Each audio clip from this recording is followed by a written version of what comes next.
은퇴 후의 삶을 조용함으로 표현하는 분들이 많습니다. 더 이상 출퇴근의 소음도 사람 간의 부딪힘도 경쟁의 스트레스도 없는 삶. 그러나 그 조용함이 어느 순간 적막함이 되고 고요함이 고립감으로 변해버리는 순간이 찾아옵니다. 오늘은 조용히 살고 싶어 시골로 떠났던 한 은퇴자의 이야기를 통해 우리가 간과하기 쉬운 은퇴 후 외로움이라는 주제를 함께 생각해 보려 합니다. 서울 강서구에서 35년을 살던 김선호 씨, 올해 62입니다. 오랜 공기업 근무를 마치고 정년퇴직 후 그는 늘 꿈꾸던 자연 속의 삶을 선택했습니다. 새벽마다 새소리에 눈을 뜨고 텃밭에서 직접 키운 채소로 식탁을 채우며 한적한 시골길을 산책하는 그림 같은 인생. 하지만 그 평화로움은 생각보다 오래가지 않았습니다. 첫 해는 마을 사람들의 환영 속에 시작됐지만 그가 낯선 이방인이라는 사실은 쉽게 사라지지 않았습니다. 도시에서 내려온 사람은 기농인이라 불렸고 그 단어는 묘한 거리감을 만들어냈습니다. 이웃들은 정이 많았지만 생활의 리듬과 말의 온도 그리고 관계 맺는 방식이 달랐습니다. 그는 서서히 말을 줄였고 함께 웃을 일이 줄어들었습니다. 무엇보다 외로움은 시간의 남음에서 시작됐습니다. 직장에 있을 땐 늘 시간이 부족했는데 은퇴 후에는 시간이 넘쳤습니다. 하지만 그 시간을 함께 채워줄 사람이 없었습니다. 도시의 친구들은 여전히 바빴고 아이들은 각자의 가정에 집중하느라 연락이 뜸해졌습니다. 처음엔 책을 읽고 텃밭을 가꾸며 지냈지만 어느 날 문득 그는 깨달았습니다. 책을 읽어도 이야기할 사람이 없고 수학의 기쁨을 나눌 이웃이 없다는 사실을. 그때부터 조용히 살고 싶다던 바람은 누군가와 말하고 싶다는 갈증으로 바뀌었습니다. 재정적인 부분도 문제였습니다. 김 씨는 도시 아파트를 팔고 그 돈으로 농가주택을 구입했습니다. 생활비는 국민연금과 약간의 예금이 전부였습니다. 처음엔 시골이니 돈이 덜 들겠지 했지만 예상치 못한 지출이 늘었습니다.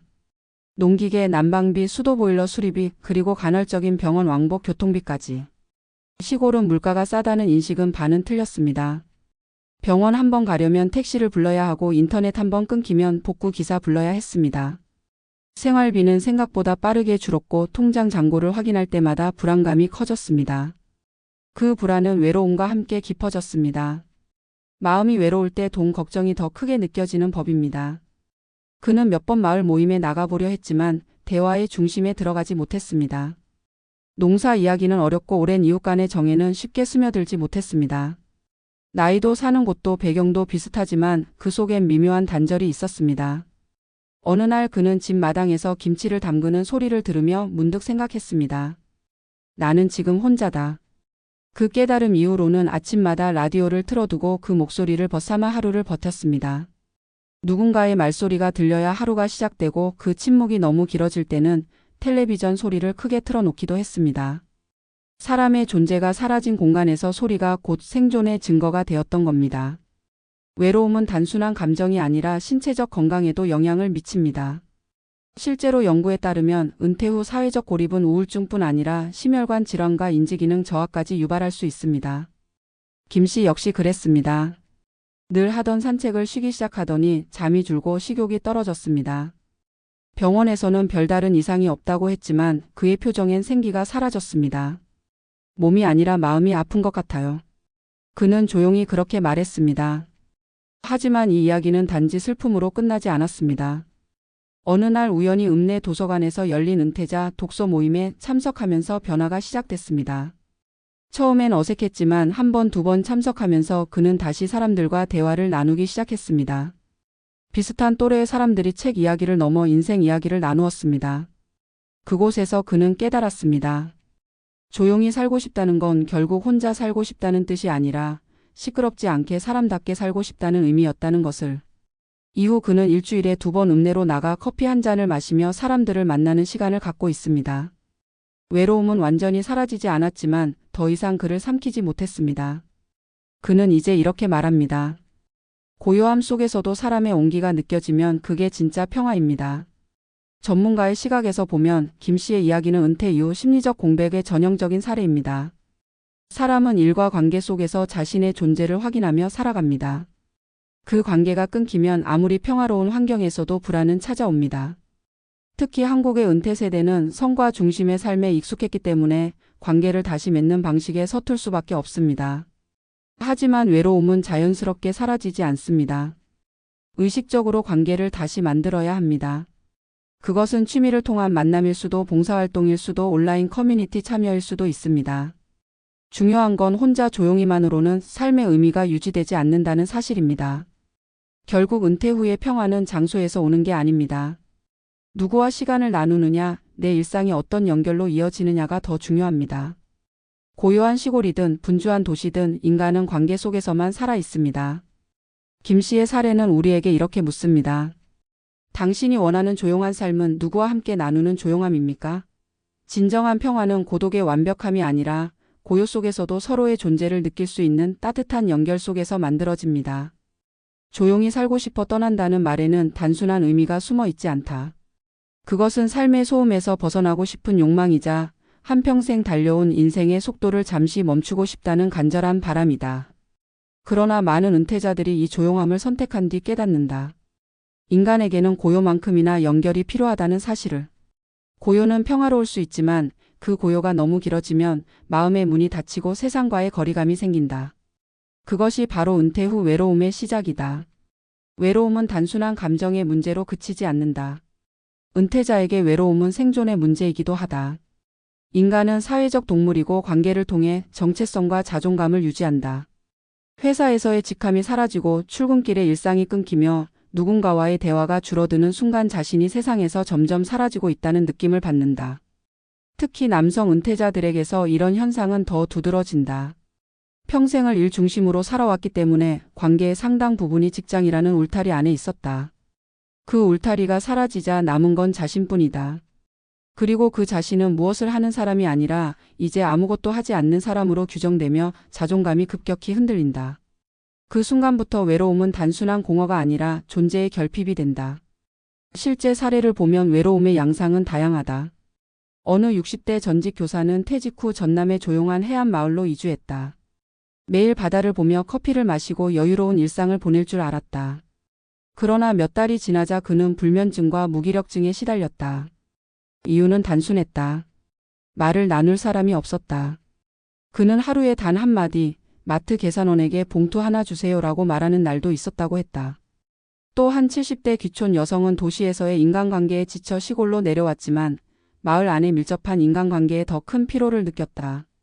조용히 살고 싶다는 바람이 혼자만의 고립으로 바뀌는 데에는 오래 걸리지 않았다. 고요는 자유이지만 때로는 감옥이 되기도 한다. 문제는 은퇴자들이 이 외로움을 초기에 인식하지 못한다는 점이다. 처음 몇 달은 이 정도 고요함도 괜찮다고 생각한다. 하지만 6개월, 1년이 지나면 그 고요함이 점점 자신을 잠식한다. 대화가 줄어들고 웃음이 사라지고 감정 표현이 줄어든다. 관계의 끈이 끊어지면 생각의 흐름도 단조로워진다. 과거의 일만 되새기고 현재는 무의미하게 흘러간다. 심리학적으로 보면 이는 사회적 단절로 인한 자아 축소 현상이다. 자신을 표현할 대상이 사라지면 자아의 영역이 점점 좁아진다. 결국 은퇴자는 스스로를 쓸모없는 존재로 여기게 된다. 그리고 바로 그때부터 신체적 변화가 찾아온다. 활동량이 줄고 면역력이 떨어지고 작은 병에도 예민해진다. 외로움이 몸으로 번지는 것이다. 경제적 요인도 외로움을 증폭시킨다. 은퇴 후 수입이 줄면 외출이나 취미 활동을 줄이게 된다. 비용이 드는 모임보다는 집에 머무는 시간을 택하게 되고 그러다 보면 사회적 접촉이 더 줄어든다.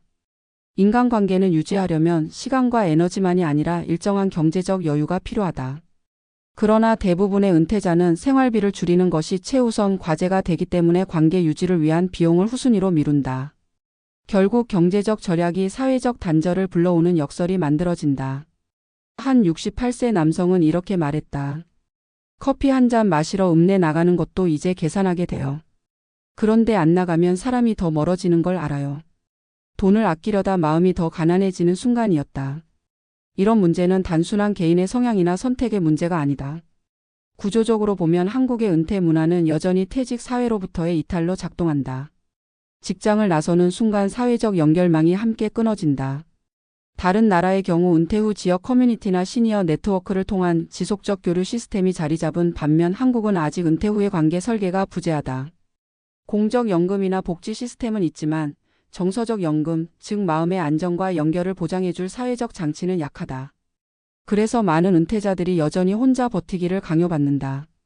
외로움을 극복한 이들의 공통점은 의식적인 연결이었다. 한 60대 여성은 남편과 함께 기촌 후 외로움에 시달리다 마을 아이들에게 피아노를 가르치기 시작했다. 수입은 거의 없었지만 아이들과의 관계가 그녀의 삶을 바꿨다. 하루가 다르게 밝아졌어요. 누군가 나를 기다린다는 게 이렇게 큰 힘이 될 줄 몰랐어요.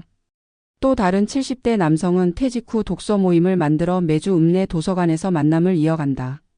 처음엔 책을 매개로 시작했지만 지금은 인생 이야기를 나누는 친구가 생겼다. 그는 말했다. 나이 들어서 친구가 생길 줄은 몰랐어요.